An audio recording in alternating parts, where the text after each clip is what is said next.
TV Patrol. Honorable John Phil Duhay Lungsod mitibaya sa mga atleta sa Ozamis City Division.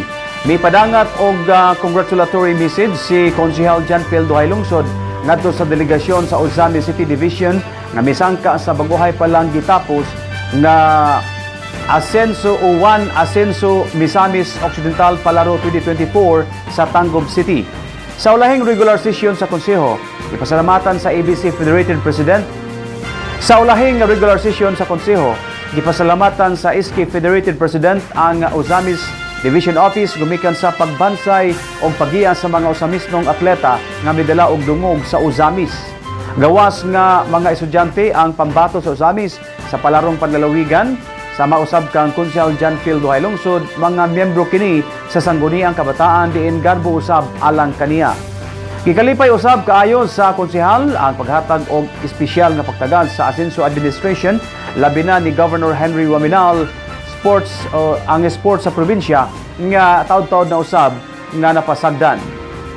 Dako ang iyang pagtuong nga kon mapadayon ang programa sa sports sa probinsya makapadala gayud og maayong atleta ang Ozamis og ang probinsya alang sa national competition og oportunidad sa usab kini sa mga batan-on gumikan kay paagi usab kini nga makakuha og scholarship sa mga dagkong tulonghaan.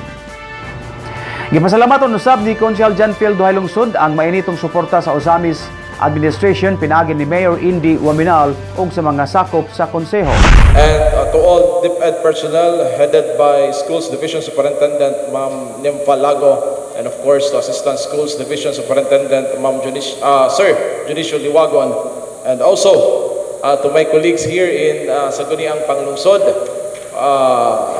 sa pag-join po sa gipahigayon nga maong 1 Ascenso Misamis Occidental Palaro 2024. And I just want also to express my opinion regarding sa gipahigayon nga provincial meet sa siyudad sa Tangub nga atong hinumduman unta nga dili nato kalimtan ang main objectives, goals ni Governor Henry Waminal nga maka-gain tag mga players gyud nga mo fight mo dala sa dungog sa Misamis Occidental ngadto sa Camiguin. So with that, sa sunod nga provincial meet sa mga referees ingon man sa mga technical officials nga dula ta nga patas nga walay gubot unta atong ipakita nga naa ta kanunay nga suporta ni Governor Henry Waminal. Not only sa ilaha lang ingon nga dili lang sa words nato ipakita but sa lihok ato ipakita nga naa ang mga personnel sa DepEd.